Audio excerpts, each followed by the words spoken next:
नमस्ते साथीहरू, नेपाली कथामा तपाईलाई स्वागत छ। एक दिन मैले मेरो घरधनीका श्रीमानलाई फोनमा अर्की महिलासँग कुरा गरिरहेको देखेँ। त्यो देखेपछि मैले घरधनीलाई भने, म्याडम, तपाईको श्रीमान अर्की महिलासँग कुरा गर्दै हुनुहुन्छ। घरधनीले जवाफ दिइन्, त्यसो भए उसले बोलेन भने के हुन्छ? मलाई उसमा कुनै चासो छैन, किनभने त्यो मान्छे यसको योग्य छ। ऊ महिलाहरूलाई आँखा चिम्लने काम गर्छ। ऊ आफ्नै श्रीमतीलाई पनि देख्दैन। उसको आफ्नै श्रीमती यति सुन्दर छिन् र सबैभन्दा राम्रो देखिन्छन्। ऊ आफ्नी श्रीमतीको बारेमा कुरा गर्दैन, न त उसलाई खुसी राख्न सक्छ र बरु अरू महिलाहरूमा चासो लिन्छ। यस्तो पुरुषलाई धिक्कार हुनुपर्छ। त्यसैले साथीहरू, पहिले कथा सुन्नुहोस्, यो धेरै रोचक छ। सुनेपछि तपाईलाई रमाइलो लाग्नेछ। मेरो नाम कमलेश हो र म 25 वर्षको छु। म शिक्षित र बेरोजगार छु र म गाउँबाट हुँ। म जागिर खोज्दै थिएँ, तर मैले कतै भेटिन। त्यसैले म काम खोज्न कानपुर गए। कानपुर सरेपछि म काम पाउने आशामा सडकमा भट्किरहेको थिएँ। एक पटक मैले त्यो भेट्टाएपछि म त्यहाँ बसेर आफ्नो काम गर्थेँ। तर म बिहानदेखि साँझसम्म सहर घुमेँ र मैले कुनै काम भेटिन। लगभग साँझ परिसकेको थियो अनि म एउटा ठुलो ग्यारेजको अगाडि बसिरहेको थिएँ। चिन्तित थिएँ, म भोकाएको र तिर्खाएको थिएँ, तर कुनै काम थिएन। साँझ 7 बजेतिर एउटा कार रोकियो। मलाई लाग्यो कि कारमा कोही काममा छ। चालकले हर्न बजायो र मलाई टाढा जान भन्यो। मलाई मेरो कार ग्यारेजभित्र पार्क गर्नु पर्यो। मैले ठिक छ भने म टाढा गएँ, तर म दुखी भएँ। कारभित्र पुरुष थिएन, तर एउटी महिला थिइन्। उनी सुन्दर, बोल्ने र बलियो थिइन्। उनी मोटी थिइन् र उनले कालो चस्मा लगाएकी थिइन्। मलाई लाग्यो कि उनी नायिका हुन्। उनी नायिका जस्तै देखिन्थिन् र उनी कारबाट बाहिर निस्किन्। ओर्लेपछि उनले मलाई सोधिन्, तिमी यहाँ बसेर के गर्दैछौ? मैले उनलाई भने, म गाउँबाट हुँ र म बेरोजगार छु, मलाई जागिर चाहिन्छ। ती महिलाले भनिन्, म तपाईलाई मद्दत गर्न सक्छु, तर तपाईँ कस्तो प्रकारको काम गर्न सक्नुहुन्छ? मैले जवाफ दिएँ, जुनसुकै काम होस्। म माध्यमिक तहसम्मको शिक्षित मान्छे हुँ र म केही गर्न हिचकिचाउँदिन। ती महिलाले भनिन्, ठिक छ, म गाडी पार्क गर्छु र तपाईँ यहाँ छेउमा उभिन सक्नुहुन्छ। र म त्यही उभिए। गाडी पार्क गरेपछि ती महिला आइन् र भनिन्, हेर, म यो ठुलो घरमा बस्छु। अगाडिको यो घर धेरै ठुलो छ। म एक्लै बस्छु र मसँग अरू कोही बस्दैन। मेरो श्रीमान बाहिर काम गर्छन् र मेरो अर्को भाडामा बस्ने मान्छे छ। बुझ्नुभयो? यदि तपाईँ चाहनुहुन्छ भने तपाईँ मसँग यो घरमा बस्न सक्नुहुन्छ। त्यसपछि मैले सोचे, यो एक राम्रो विचार हो। म बस्नको लागि घर लिँदैछु र म जागिर पनि पाउँदैछु। यो भन्दा राम्रो तरिका अरू छैन। सोच्दै नसोची मैले महिलालाई भने र महिलाले भनिन्, ठिक छ, तपाईको झोला उठाउनुहोस् र म तपाईलाई तपाईको कोठा देखाउँछु। तपाईँ आरामसँग बस्न सक्नुहुन्छ। मैले मेरो झोला उठाएपछि म उनको पछि लागेँ र उनले मलाई मेरो कोठा देखाए र म त्यहाँ गएर मेरो झोला राखेँ। त्यसपछि साँझ म उनको नजिक गएँ र सोधेँ, म्याडम, मलाई भन्नुहोस्, म के काम गर्न सक्छु? उनले मलाई फोन गरिन् र सोधिन्, पहिले मलाई तपाईको नाम भन्नुहोस्। मैले उनलाई भने, मेरो नाम कमलेश हो र म उत्तर प्रदेशबाट हुँ। हाम्रो राज्यमा बेरोजगारी व्याप्त छ। हामी काम गर्न बाहिर जानुपर्छ। म्याडमले भनिन्, ठिक छ, तपाईँ एक शिक्षित मानिस हुनुहुन्छ। मैले तिमीलाई तिम्रो कोठा भनेको छु। आजदेखि तिमीले कुनै काम गर्नु पर्दैन। तिमीले मेरो घरमा काम गर्नुपर्छ। मैले भने, म्याडम, ठिक छ, म तिमीले जे भन्यौ त्यो गर्न तयार छु। त्यसपछि म्याडमले भनिन्, हेर, विपरीत कोठामा एक कामदार छिन्, भाडामा लिने। उनी भाडामा बस्छिन्। उनको श्रीमान कहिलेकाहीँ रक्सी खाएर घर आउँछन्, तर उनीसँग झगडा गर्नु पर्दैन। कहिलेकाहीँ उनी असभ्य पनि हुन्छन्। त्यसपछि मैले म्याडमलाई सोधेँ, म्याडम, जब उनी यति धेरै मातेका छन्, तपाईले उसलाई आफ्नो घरमा किन राखिरहनु भएको छ? म्याडमले जवाफ दिइन्, मलाई राख्न बाध्य पारिएको छ। मैले सोधेँ, यो कस्तो बाध्यता हो? उनले भनिन्, म यति ठुलो घरमा एक्लै बस्छु, मलाई डर लाग्छ। त्यसैले यो मदिरा सेवन गर्ने मानिस आफ्नी श्रीमतीसँग बस्थ्यो। म उसलाई भाडा पनि लिदिन र सित्तैमा राख्छु। त्यसपछि मैले म्याडमलाई भने, म्याडम, तपाईँ धेरै भाग्यमानी हुनुहुन्छ। तिमी गरिबहरूलाई सहयोग गर्छौ, तर किन यस्तो रक्सी पिउनेलाई राखेकी? त्यसपछि म्याडमले व्याख्या गरिन्, म पहिले उनको श्रीमानलाई घरको काम गराउँथे, तर उनको रक्सीको लतको कारणले गर्दा मैले उनलाई प्रयोग गर्न छोडेँ र उनी आजकल रिक्सा चलाउँछन्। मैले भने, यो त राम्रो कुरा हो। तपाईँ एक शिक्षित र बुद्धिमान महिला हुनुहुन्छ। तपाईले बुद्धिमानी निर्णय गर्नुभएको हुनुपर्छ। मैले भने, हो म्याडम। उनले भनिन्, मैले उनलाई र उनकी श्रीमतीलाई राखेको थिएँ किनभने उनका 2 छोराछोरी छन् र यदि मैले उनीहरूको हेरचाह गरिन भने उनीहरू कहाँ जान्छन् र मेरो श्रीमान टाढा बस्छन्। यति भनेपछि म्याडमले भनिन्, अब गएर गेटमा बस, यदि कोही आउँछ भने उनीहरूलाई सोध्नुहोस् किनकि हाम्रो घर एकदम ठूलो छ र मानिसहरूको निरन्तर ओहिरो लाग्छ। मैले भने ठिक छ, म तपाईको गेटको सुरक्षा गर्न तयार छु। भोलिपल्ट म्याडमको श्रीमान घर आए र उनले मलाई भनिन् कि उनको श्रीमान यस वा त्यो मितिमा घर आउँदैछन्। मैले भने ठिक छ।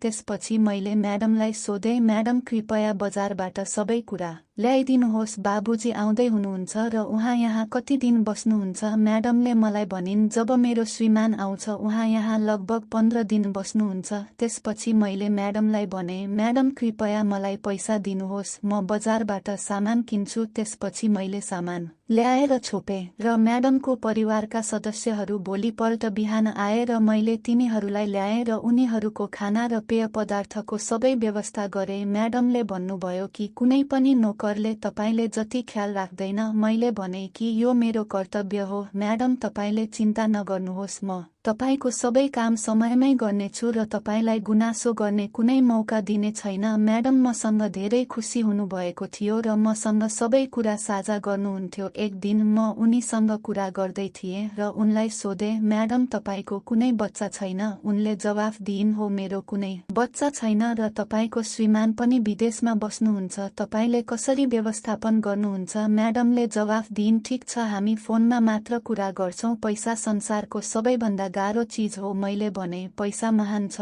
तर केही इच्छाहरू छन् जुन पैसा बिना पूरा गर्न सकिन्छ र ती इच्छाहरू पैसा भन्दा पनि ठूला छन्। म्याडम मुस्कुराइन्, हो, त्यो सत्य हो, तर तपाईं धेरै बुद्धिमान हुनुहुन्छ। तपाईलाई यो सबै कसले भन्छ? मैले भने, मैले तपाईलाई भनेको थिएँ म्याडम, म 12 कक्षामा पढ्छु, राम्रोसँग पढेको छु, तर मैले कतै जागिर पाउन सकिन, त्यसैले म तपाईँ कहाँ निजी जागिरको लागि आउनु पर्यो। म्याडमले जवाफ दिइन्, कुनै समस्या छैन, ठिक छ। त्यसपछि म्याडम बिस्तारै हामीसँग मित्रवत हुनुभयो र उहाँले हामीसँग सबै कुरा साझा गर्नुहुन्थ्यो। म्याडमको श्रीमान घरमा हुनुहुन्थ्यो र म्याडम आफ्नो कोठामा सुतिरहेको बेला उनका श्रीमान भित्र आए र आफ्नो मदिरा पीडित श्रीमानको भाडामा बस्नेसँग कुरा गर्न थाले, एक अर्कालाई अँगालो हालेर। मैले देखेँ। यो देखेपछि उनका श्रीमानले भने, हेर भाइ, तपाईँ नोकर हुनुहुन्छ, नोकर जस्तै व्यवहार गर्नुहोस्। मेरो श्रीमान र श्रीमतीले यो थाहा पाउनु हुँदैन। मैले भने, सर, म किन तपाईको श्रीमतीलाई यस्तो कुरा भन्ने तपाईलाई थाहा छ र उनलाई थाहा छ म केवल मेरो तलबको चिन्ता गर्छु। मैले भने, त्यसलाई त्यही छोडेर र तिनीहरू दुवैले अफिसमा रमाइलो गरे।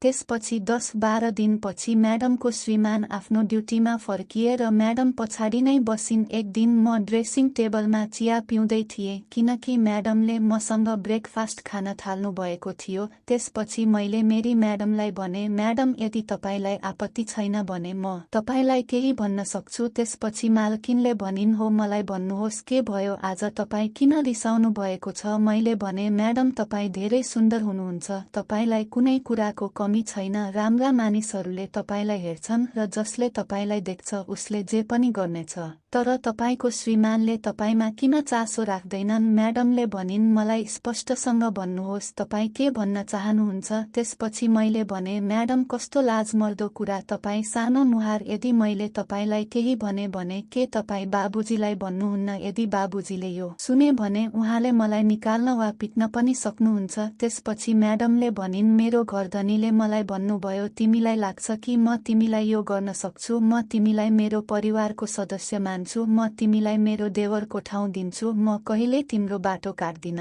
त्यसपछि मैले भने, ठिक छ, म तिमीलाई विश्वास गर्छु, मेरो जीवन तिम्रो हातमा छ, तिमीले मलाई मार्न देऊ या बाँच्न देऊ, म तिम्रो सम्पूर्ण जीवन तिम्रो सेवा गर्न तयार छु। त्यसपछि म्याडमले भन्नुभयो, चिन्ता नगर, मलाई स्पष्ट भन। त्यसपछि मैले भने कि बाबुजी भर्खरै तिमी कहाँ आएका थिए, मैले उसलाई तिमीसँग देखेको थिइनँ, तर तिम्रो घरमा बस्ने तिम्रो यो मदिरा सेवन गर्ने श्रीमती मैले बाबुजीलाई अँगालो हालेको देखेँ। त्यसपछि म्याडमले भन्नुभयो, ठिक छ, के तिमी सत्य बोल्दैनौ? मैले भने, म्याडम, तिमीलाई थाहा छ म तिमीसँग कहिल्यै झुट बोल्दिन।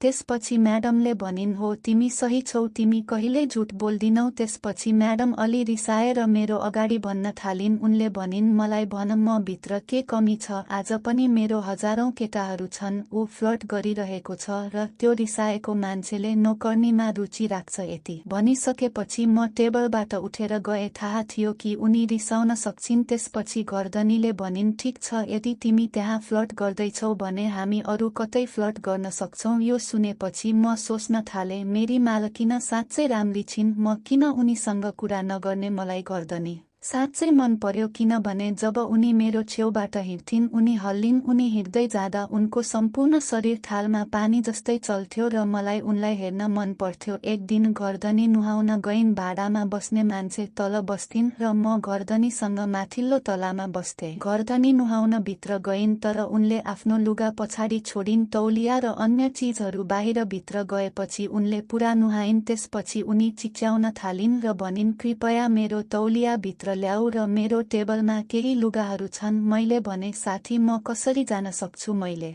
म्याडमको पहिलो आवाज सुनिन्, त्यसैले म चुपचाप बसे। म सोचिरहेको थिएँ कि उनी त्यो रक्सी पिउनेकी श्रीमतीसँग कुरा गरिरहेकी छिन् कि यदि मैले त्यस्तो केही गरेँ भने यो धेरै गलत हुनेछ। त्यसपछि 2 मिनेटपछि उनले फेरि बोलाइन्, के तपाईले सुन्नु भएन। मैले भने, मेरो लुगा र तौलिया बाहिर छन्, मैले पहिले नै नुहाइसकेको छु। मैले भने, म्याडम मैले तपाईलाई भनेको थिएँ। त्यसपछि उनले भनिन्, हो म तपाईलाई भन्दैछु, के तपाईले मलाई सुन्नुहुन्न। ठिक छ म्याडम, म ल्याउँछु। उनको कुरा सुन्ने बित्तिकै मैले उनको लुगा लिएँ। मैले तौलिया भित्र हेरेँ। तौलिया भित्र मैले एउटा नाइटी र म्याक्सी ड्रेस भेट्टाएँ। मैले तिनीहरूलाई लिएर गेटमा बोलाएँ। म्याडम मैले तपाईको लुगा ल्याएको छु, कृपया तिनीहरूलाई लिनुहोस्। म्याडमले भनिन्, म केही पानी खन्याउँदैछु, यदि तपाईँ चाहनुहुन्छ भने भित्र आउनुहोस् र यहाँ हुकमा झुन्ड्याउनुहोस्। त्यहाँ एउटा पेग अड्किएको थियो, अर्थ म त्यसमा झुन्ड्याउन दृढ थिएँ। मैले भने, म्याडम म कसरी भित्र आउन सक्छु। तपाईँ आउन सक्नुहुन्छ जब हाम्रो श्रीमान कतै जान सक्नुहुन्छ तब तपाईँ पनि कतै आउन सक्नुहुन्छ। यो सुनेपछि म सोच्न थाले, हो आज मौका हो। जे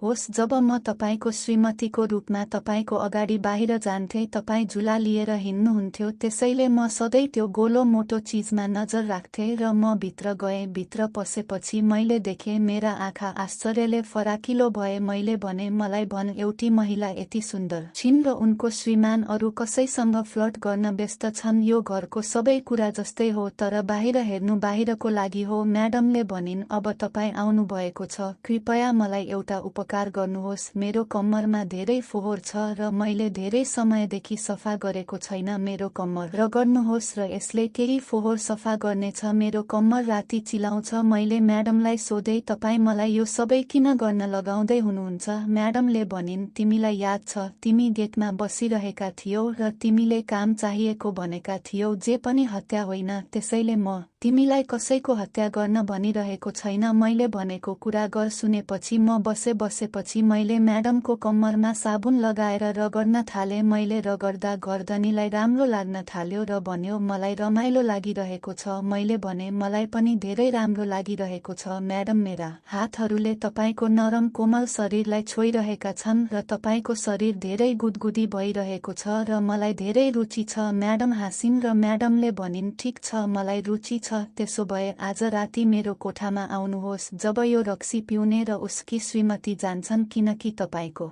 हातले मेरो शरीरमा जादुमय मन्त्र काम गरेको छ। मैले सोधेँ, म्याडम म आउनु पर्छ। म अलि डराएको थिएँ हैन। र त्यसपछि मैले भने, हो कृपया आउनुहोस्। ओह साथी, नडराउनुहोस्, म जे भन्छु त्यही गर्नुहोस्। त्यसपछि मैले भने, ठिक छ, सम्पूर्ण जिम्मेवारी तपाईको हो, त्यसैले म आउँछु। म सकेसम्म चाँडो बाथरुमबाट निस्किएँ। त्यो साँझ म खाना खाएपछि पूर्ण रूपमा तयार थिएँ। मेरो मनमा एउटै मात्र सोच थियो कि कसरी 10 बजेसम्ममा म्याडमको शयन कक्षमा पुग्ने। त्यसैले यो रक्सी पिएर सुत्न जान्छ र म त्यहाँ जान्छु। भित्र पसेपछि केवल गेट भित्रबाट बन्द थियो र म्याडम भित्र सुतिरहेका थिए। म भित्र सुतिरहेको थिएँ। एयर कन्डिसनर अन थियो र म्याडम आफ्नो म्याक्सी लगाएर सुतिरहेका थिए। मैले गेट खोल्ने बित्तिकै म्याडमले भनिन्, हो मलाई थाहा थियो कि तपाईँ सही समयमा आउनुहुनेछ, किनकि तपाईँ ममा धेरै चासो राख्नुहुन्छ। म मुस्कुराएँ, तपाईलाई कसरी थाहा भयो। म्याडम, कमलेश, म मान्छेको नजर चिन्न सक्छु। म्याडमले भनिन्। मैले भने ठिक छ। उनले भनिन् गेट बन्द गर्नुहोस् र सुत्नुहोस्। म्याडम र म रातभर त्यही ओछ्यानमा सुत्यौं। बिहान उठ्दा म्याडमले भन्नुभयो मेरो श्रीमानले पनि आज तिमीलाई जति खुसी दिएका छैनन् अनि म पनि तिमीमा चासो लिन थालेकी छु। यदि मैले मेरो श्रीमानलाई छोड्नु परे पनि म तिमीलाई हरेक दिन मेरो ओछ्यानमा बोलाउने छु। म तिमीलाई मेरो शयनकक्षमा बोलाउने छु किनभने मलाई तिमीसँग बस्न साँच्चै रमाइलो लाग्छ।